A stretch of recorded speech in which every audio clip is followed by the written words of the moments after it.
Hi, I'm Maeve McDonough, and I will be sharing with you my experience with using the performance profiling chart and how it has helped me. I really enjoyed making this list of qualities and rating myself on each one of them.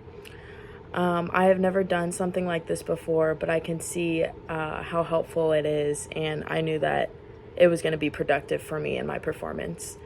When I first began making the list, I thought it would be difficult to come up with so many important qualities that you need within softball, let alone rate myself on each one of them. But after these past 3 weeks in practice and in workouts, I can see a little bit of a difference in my sport and my performance.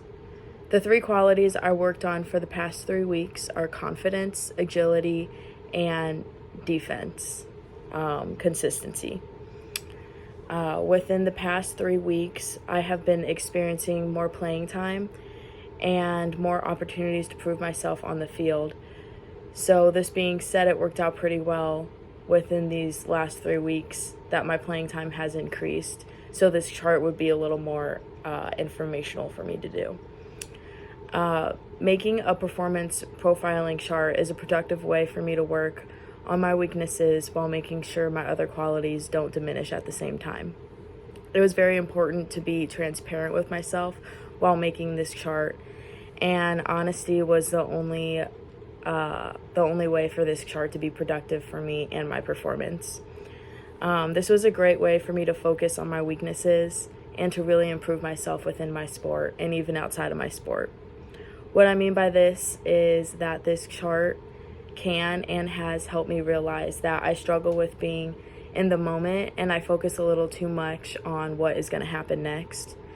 So I have found a way to kind of reel myself in and put the situations I'm in into perspective. With my consistency within my sport, I have noticed a difference in my performance and performing well in difficult situations. I am a senior here at ISU, and I only have 2 months left before I graduate and I'm done playing softball. So when I'm in highly stressful situations on the field, I try to remember this and I try to tell myself that I'm only here for 2 more months, and honestly, whatever I do in this moment won't change my future. And this has helped me, like, when I'm up to bat and I'm like, okay, whatever happens here, like, it's going to be okay no matter what, even if I strike out or I get a hit.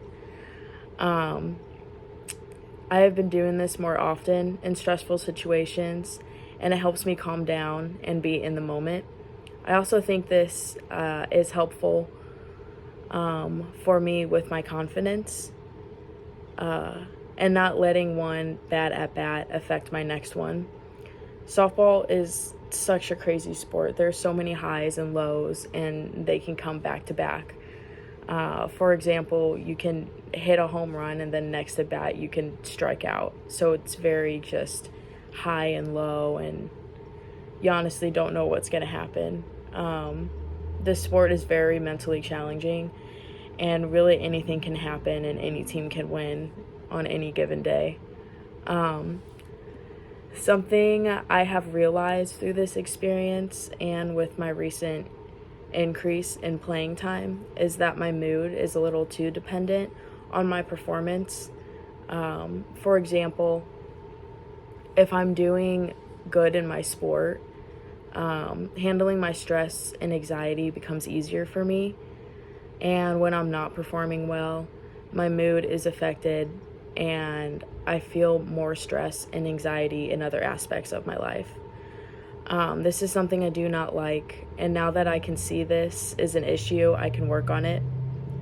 I think working on this or trying to get better at this would be beneficial for me in my future with the job I'm going to go into, and it's going to be a highly stressful job, so I think this is a good quality for me to work on.